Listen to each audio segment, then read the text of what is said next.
But let me introduce you. Folks, my name's Tom Meixner. I'm the chair of the Cienega Watershed Partnership, and I'm going to just quickly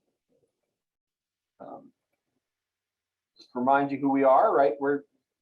This is our website, www.cienega.org. We have a variety of different projects. One of the things we've been doing since the pandemic is these lunch and learns, presentations from people with a variety of interest and engagement topics related to the watershed and the broader Sonoyta Plain, which is really where today's speaker comes in. We have Zay Hartigan, who's trail boss for the Mountain Empire Trail Association, and does a variety of trail maintenance work in and around Patagonia and the broader area and the Arizona Trail. He's going to be talking today about some of that work, and then also in particular the Arizona, New Mexico Railroad Trail that I'll admit, when Robert Proctor said, hey, why don't you get Zay, I was very interested because I work below Lake Patagonia Dam every spring for one of our field courses. And, you know, the railroad trail is down there too. It's always been like, okay, there's this old railroad right of way, and particularly bed, because it's just as railroads are, perfectly pancake flat. So I'm interested to hear more about it. And with that, I'll let Zay take it away. So. All right, thanks, Tom. Hi, everybody. I basically have Tom in video here, and there's little red buttons on the lower corner of everybody's video screen, but I can't click them. So I was gonna say, if anybody's got a question at any point, just throw up a hand and I'll check in with you. Other than that, I'll just kind of babble about what I do and what I know. So I've been living here outside of Patagonia for 24 years. I started doing trail maintenance for the Arizona Trail Association. I have segment 2 that I'm responsible for. I'm the steward for segment 2 from Parker Lake to Canelo Pass. And I only live 7 miles from Canelo Pass, so it's kind of handy. So I've been doing that for kind of a while, used the trail a lot. And then in 2007, some gals in Patagonia, Cornelia O'Connor and Betsy McGee, started agitating. They wanted to try and do a rail to trail conversion from Patagonia to Sonoyta. And they got a hold of me because I'm kind of a trail guy in the area. And that's when I got involved. And the railroad trail is actually on the Sonoyta Creek State Natural Area. And it technically runs from Patagonia Lake to Rio Rico. But there are issues with some of the private access and maintenance and upkeep. So it's kind of been established, but then abandoned a little bit, I guess you could say. I mean, my own experience with that trail reach is that it's good for about 2 miles down from the dam, and then after that, it doesn't quite disappear, but it's hard to follow and not well maintained. So. Yeah, and there's actually a trailhead at Rio Rico, but accessing it because of private land issues is a little tricky. And so, like with all this stuff, as far as I know, that's all volunteer maintenance, same as the Arizona Trail. But the Arizona Trail has this huge association. Well, now it's right. And there are some paid positions, I'm sure, in management there. And that all helps to keep things going. And even with that, that's an 820-mile trail, and all the maintenance and upkeep does not always get done on the most schedule. So, but the railroad trail down from below the lake definitely needs help, and we're working on bringing up more volunteers to work on that. And then the train track trail, which Meta created, that goes the opposite direction from Patagonia. So the lake is west of Patagonia. We go east from Patagonia to Casablanca Canyon. The idea was to go all the way to Sonoyta, and when railroads abandon their right of way, it's a whole deeded parcel. But what sometimes happens is it gets kind of destroyed, and that happened with us. So I believe it was in the 70s. It was in the 60s, it was abandoned. And then in the 70s, apparently some folks got the idea to do a rail to trail. But in that climb, it's about 1,000-foot climb from Patagonia to Sonoyta over like 13 miles. And so that rail bed had to wiggle quite a bit. So on the lower parts, it parallels the highway. And the highway actually even goes over it. Part of the highway right away crosses the old rail bed right away. But the people that had parcels where that rail bed intruded deeply into their parcel got together and got that right of way dissolved.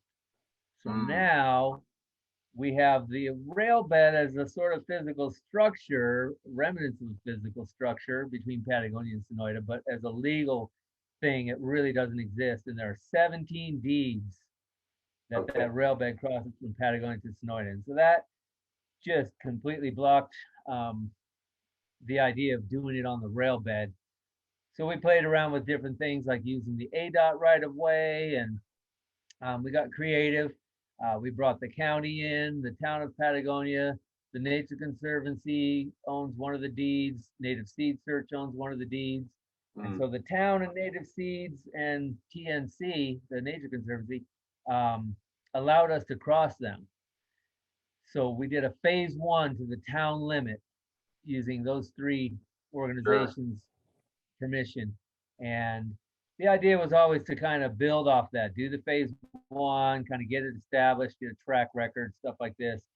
But during this time, the Arizona Trail actually comes into Patagonia on paved roads, and then it leaves Patagonia on paved and dirt roads. And the problem is, the reason for that is because from the Sierra Vista Ranger District of Coronado National Forest, where it starts at Montezuma Pass in the bottom of the Huachuca, that comes up to within a couple miles of the town of Patagonia. And then the next unit is the Nogales Ranger District across Highway 82. There is no place where public land touches those 2 forest units. And so the public roads was the only way that they could get through. And we've been working on a bypass for that for a long time, and it's finally coming to fruition. And trail was started building last year and maybe get finished this year. And so that trail is going to cross under. It actually does cross under, but it's not complete connected on the north end. Crosses under Highway 82 at Casa Blanca Canyon, which is 3 miles, 3.25 miles east of Patagonia. And so that was our phase 2 goal. And part of the reason I got involved with the project when Meta contacted me, they weren't even Meta yet, they didn't have the name, but it was a working group, was because I saw the potential of that being our link, because the trail absolutely needs the town. It's a fabulous resource for our through hikers, and the town needs the trail. It's a great draw for tourism. So we had to preserve that link. That was the missing link for this bypass. We couldn't do a bypass without it. So I got involved in 07, and I ended up. Hey, Zay, I'm going to share my screen just so people can see this sort of on a visual. All righty. So this is then the red line here is the Arizona Trail, and you can see the patchwork of property ownership, right? The different colors, the dark green being wilderness, the light green being lighter green being Forest Service, and this bypass you're talking about is this stretch here, right? From near Harshaw here to the north. Well, right there where you see the it says 6.32, I think, and 1.65. That's where it comes. That blue where the 6.32 is, that's the forest. And then the lighter blue it crosses and the white, those are actually private parcels. The mine, the Rosemont mine, Hud Bay, is everything on the east side of that highway, and everything on the west side is Borderlands Restoration. So we have a conservation organization and a mining company that we had to pair up with to make that happen. Yeah, So you could hardly be further juxtaposed between a mining yeah, corporation and native yeah. I mean, plant drilling exactly. and I think the restoring. right the complicated patchwork of land of federal and state and local jurisdictions then bleeds over into into the private property ownership too, with borderlands and um, HUD Bay. yeah, yeah. As Yeah, Doug HUD says, Bay. strange bedfalls. Yeah, um, Yeah, absolutely. So that's one of the first lessons you learn when you start getting into trails is that, boy, you got to really make those partnerships and cooperate. And right. we had National Park Service and the county, like I say, the health department of the county, a bunch of folks that we got involved. And so it took us, we were able to get the first phase done within 3 years. We started, I got involved in early 2007. We came up with the name Meta and all this Right. stuff, and we started doing the brass tacks. But they'd done foundation work for like a year before that, pretty much. Right. So it took about 4 years to get those first like a mile and a half of trail, and then we tried to get phase two going immediately, and we just did that this year. So it took really 11 years to get the next two or 3.25 miles of trail. And what happened there was the landowners that were resistant, three landowners had that land. They sold out to the other mine, South 32, which is trying to open up a big old mine in the Patagonia mountains. Right. So had they not, we had tried to make a route along the highway right of way, the ADOT right of way, and it just because of the placement of the fences and the embankments, it was really Yeah. pretty poor. So we just kind of let that sit for 11 years and just, periodically would deal with these folks and try and, get some buy-in. And we had all sorts of incentives and things going, but it was just a no-go deal. So yeah, so it takes a while to get this stuff going. We do plan to go to Sonoyta eventually. Yeah. And if we get to Sonoyta, then just just east of Sonoyta, the rail bed actually crosses the southeastmost corner of the NWCA, as far as I can Yeah. tell. Yeah. Yeah. So that might be a point where it connects. And my understanding is there's more of a road system than a trail system in the conservation area. I think But that's fair. Like there's a road system that is lightly used in areas. Some of them, right? The main stem road is used quite a bit, but the other roads are, I think they're used by off-roaders and folks on horse and mountain bike more than anything else. But they are roads. They're just yeah, some of them are better maintained than others, is the way I would put it. So um, absolutely. yeah, But if we get up to Sonoyta and beyond, that could be a potential thing that the train track trail might come into the NWCA and or the NCA and NCA, yeah, yeah. yeah, become it might spur a small trail in the park. So it's interesting what the potential is. Yeah, Um, no, I mean, and I understand sort of this challenge, right? As you've been extending sort of north and east from the town, right? You've gotten this initial cooperation from TNC, from Borderlands, and from the mining companies, but then to get further, right, you've got to get cooperation from landowners, and then like you're saying, like sometimes try to like, okay, we can go on the highway right away, but as you're pointing out, the highway right away is often fairly narrow, fenced in, and there just isn't a good place for a trail. Um, you know. yeah, it's real interesting because there are areas where it's super wide and it's never ideal to have your trail right next to a state highway, but Right. um, better than no trail. But there are some places where it's just so narrow you couldn't safely put a trail there. So if we push forward to Sonoyta, we are definitely going to have to use some ADOT, and we're going to have to be creative with some of that. Right. Um, we'll probably rest on our laurels for a little bit here, Yeah. having just completed phase two, but we also want to connect with the lake and Right. connect Patagonia to the existing railroad trail, so that then we would be connecting the town of Patagonia to the town of Rio Rico, we'd be connecting the Arizona National Scenic Trail with the De Anza Right, National the Anza Historic Trail. Trail. Yeah. And what So are, I know there, I mean, my recollection is there's essentially, right, there's a couple private landholders along the creek in between the town and the lake is my recollection. it basically, there's TNC, which has been pretty amenable to us, but to go through them would actually link our trail to their entire trail system, which they usually control access through the front gate. And Right, there's, payment, they get paid, people pay to come in and right, use the trail system. So there's complications there, but then the bigger challenge is there's about 3 miles, 3.5, almost 4, I guess, that is owned by the Circle Z Guest Ranch, which is right. the oldest continually operating dude ranch, guest ranch in Arizona.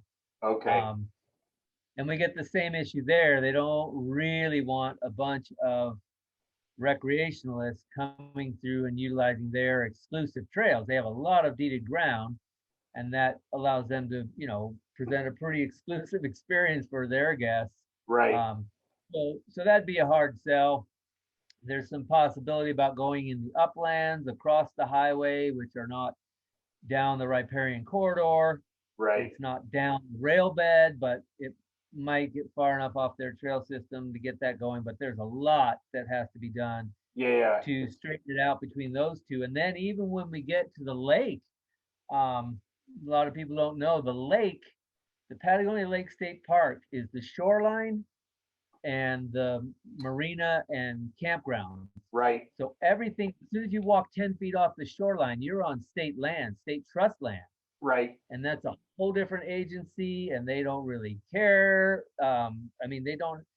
Arizona Trail actually has no agreements with the state land department, and we have had issues where the Arizona National Scenic Trail skirts around their boundary and goes into bad places where, the right place to put a trail is along this ridge, but it's got to go down this canyon and up the other ridge and back down and back over because state lands doesn't want to play.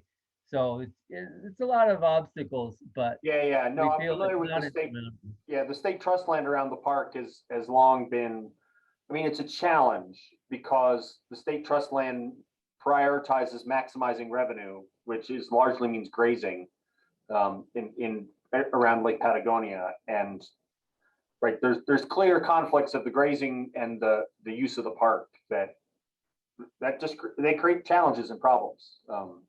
And I can see the same thing with the trail. So Yeah, and it would probably be easiest to lobby and organize people to support having the state give or sell that state land to the lake, right. than to try and get the state lands to play nice with us and let us put a Yeah, trail no, across. and that's a complicated problem because the again the state constitution dictates the state trust land maximize revenue for the trustees. So Yeah. it's not a simple. These are not simple problems, like you said. Once you get involved in building a trail, it becomes this complicated dance of working with a variety of landowners, working with a variety of interests.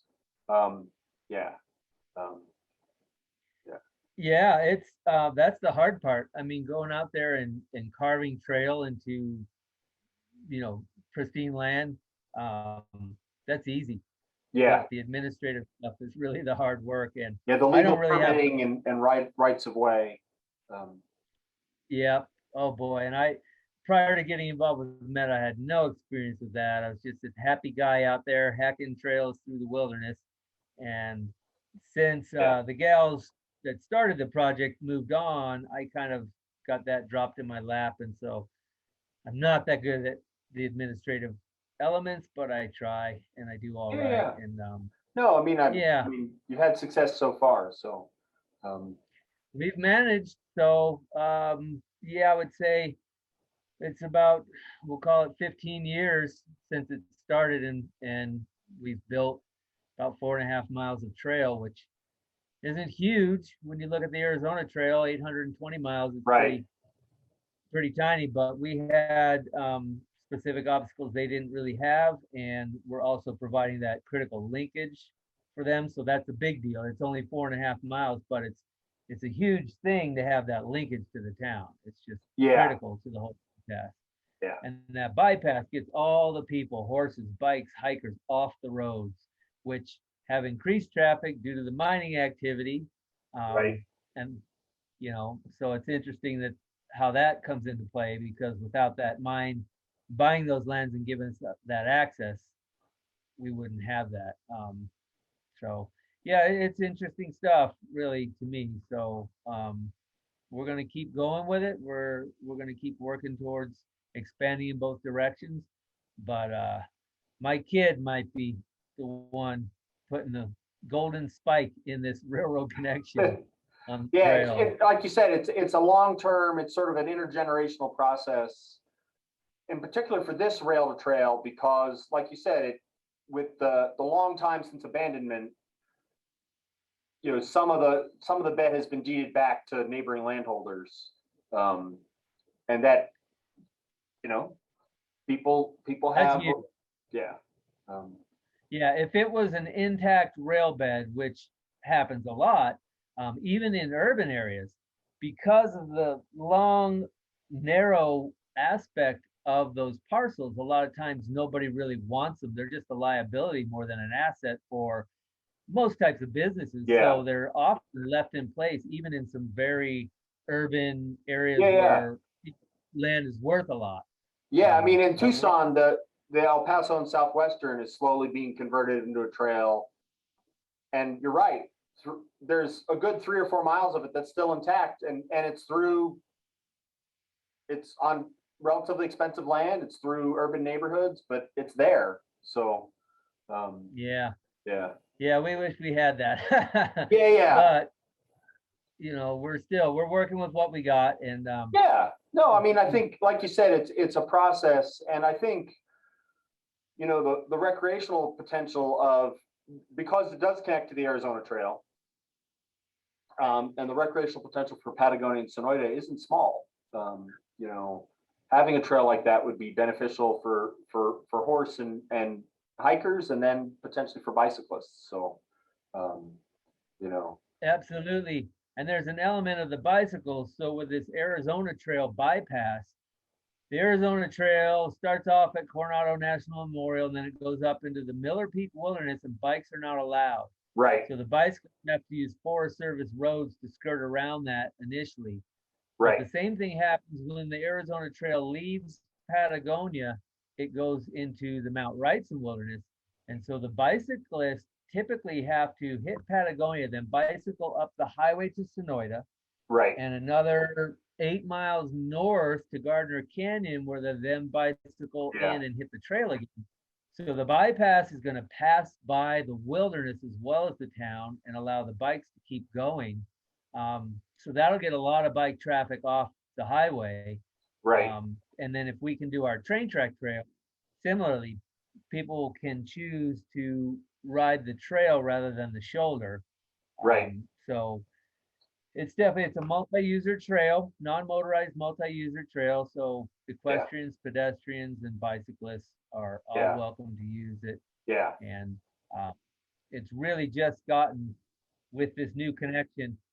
I forgot to mention too, because the Arizona Trail crosses the Borderlands Restorations um, area. They've got a couple thousand acres there, and they have a trail system. So right, you have to drive from Patagonia to get onto them. And with this trail, with the train track trail now connecting to the Arizona Trail, it also connects us to their whole trail system. So yeah, that becomes more of a thing where bicyclists can be, hey, they can ride out. It's only a 4.5 mile trail, but then they can do some loops in Borderlands. And yeah, it's that Stevens Canyon and Smith Canyon that you're seeing there to the right. left of your cursor. Yeah, that's the area that's Borderlands, Okay. and Yeah, because that overlap. the train track trail is down here in the valley, sort of Yeah, going it around parallels Patagonia. the highway. Yeah, Um, and on some of the topo maps, they still show the old rail bed. and Yeah, we stay true to the rail bed as much as possible, but there's a few places where we drift off. There's right, a few places where people came in and dug up that old rail bed right, and used it as fill for other projects. So it's right. really indistinct a few places, but we've also got some neat bridge footers where you cross Sonoyta Creek, where the trail starts, leaving Patagonia. Sure, There's some timbers there, and then at that Stevens Canyon, the first canyon there, yeah, to your left, there's a cement bridge wall that's really substantial on one side of the creek, and then sure. one that's less substantial on the other side. Yeah, And then again at Casablanca Canyon, where we come into the Arizona Trail, there's some right. Up, old that's up trestle here. remnants. Yeah. Yeah, and I'm sorry I didn't get any pictures. I don't even know how to put them on the screen. No, that's okay. Yeah, But I know. I Yeah. Um, I can definitely tell you that it's worth checking out if you're in the Patagonia area and you like to walk yeah, about or bike about. It's really worth checking out.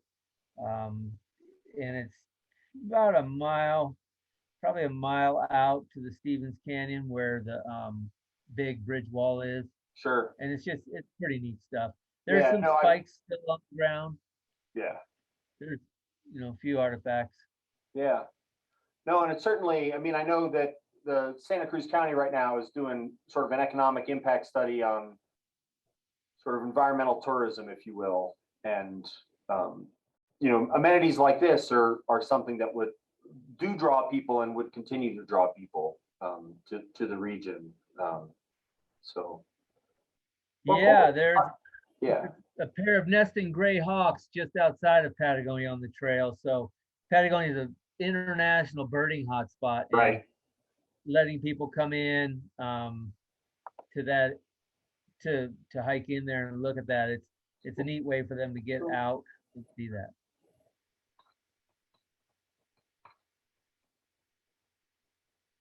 Any questions for Zay?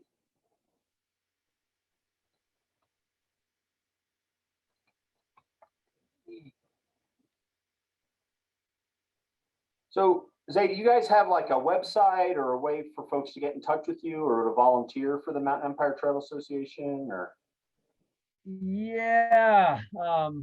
So we are the Patagonia Library put together a page for the Mountain Empire Trail Association.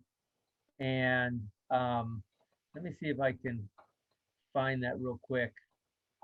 Put this thing over here. oh yeah, Um, okay. Well, I did find sort of a map that they put together. Um, that's the website I just put in the chat. yeah, so the Patagonia Public Library one, I think that shows our map and brochure.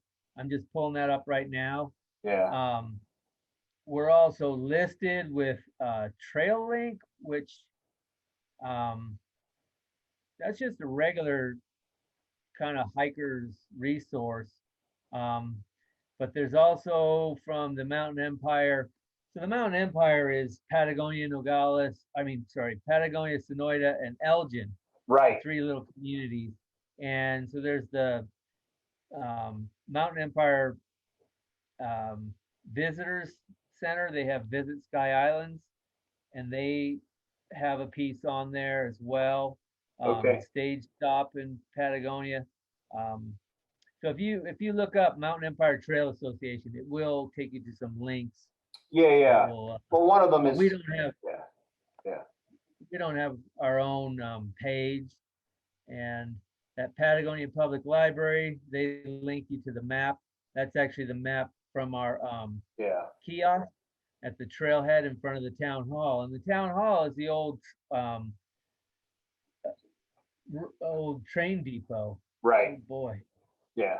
Um, Yeah, so here's the map, and like you said, the town hall is the old train depot, and then here notably is a picture you took of the trail, um, yeah, that's that talks about this connection that, like you said, that connects the town to the Arizona Trail, on that train track. Um, so yeah, cool. yeah. So that's the article that was printed in the Patagonia Regional Times, our local Right. monthly newspaper. I wrote that article and took the pictures. So yeah, I just I mean, most Yeah, of the yeah, stuff. I've got a couple of fellas that help me out and also round up a few other volunteers periodically. But there's three of us: Herman Quiroga. The Quirogas are an old Patagonia family, and then Tomas Johansson and myself do all sure, the maintenance, and then I kind of do all the, PR, which is why it's so sure. shabby, and Yeah, yeah.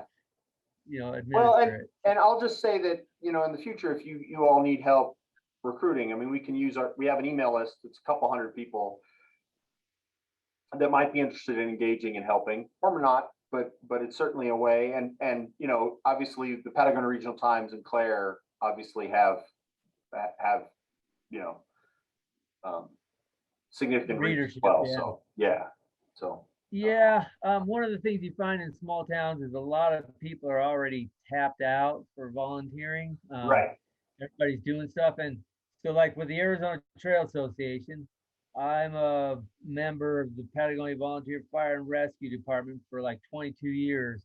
And when I took on stewardship of 15 miles of the Arizona Trail, they normally don't do that on an individual basis. It would be an organization. right, So I got the fire department to step up and say that they would, kind of do the application or whatever, with the understanding that I wasn't going to hit them for any more volunteer hours because everybody's already volunteering a bunch at the firehouse. right. And um, so I've had a little bit, once in a while, I'll get a couple people there that are interested in helping out. Um, but mostly, I just have to look all around town, and so a lot of people are tapped out. So a lot of the readership of the PRT is either people that are awfully busy or folks that are kind of in an age bracket where they're Yeah. not a whole lot of help. Well, that Everybody's stretch of up to- Arizona Trail that you have, I've hiked it, and it's rugged and complicated. The trail's complicated at times, in terms of its pathway and the type of terrain it's going over. So, um, yeah, Yeah, it's pretty rough country in those Canelo Hills, and I've done a lot of realignment on that segment over the last 15 years, 16 years now, I guess. yeah, yeah, Um, just minor realignments where instead of going all the way up onto a ridge, it'll rim around or different things like this. yeah, yeah. And actually, 2 years ago, we completed the final reroute. There was 3 miles of road that the trail used. My 15-mile segment had 3 miles of road in it when I got a hold of it in '04. Right, And we just got the last 2 miles of that rerouted around like 2 years ago. right. Uh, Yeah, yeah, yeah, like 20.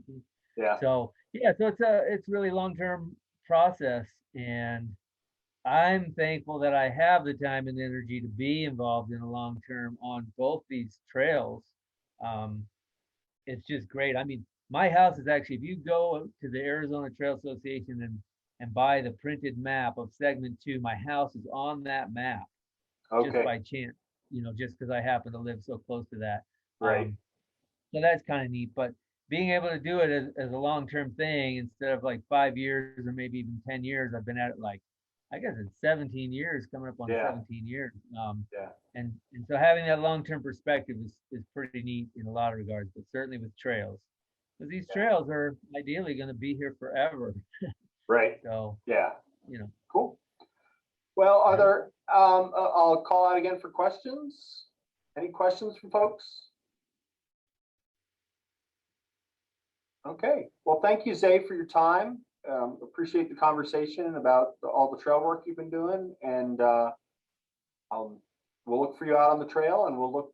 And like I said, please please feel free to contact me and CWP if you all need volunteer help down there on some trail work or some help navigating deeds. So.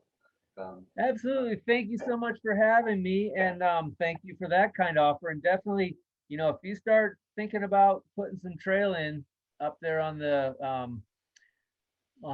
Cienega, definitely get a hold of me, Sure. because I like to do that kind of stuff. I'd much rather come in and actually design and build trail than a lot of what I do. Understood. But Yeah, yeah. yeah, so thank you all for listening, and have a good rest of your day. You too, Zay. Thank you very much. Bye-bye. Bye-bye.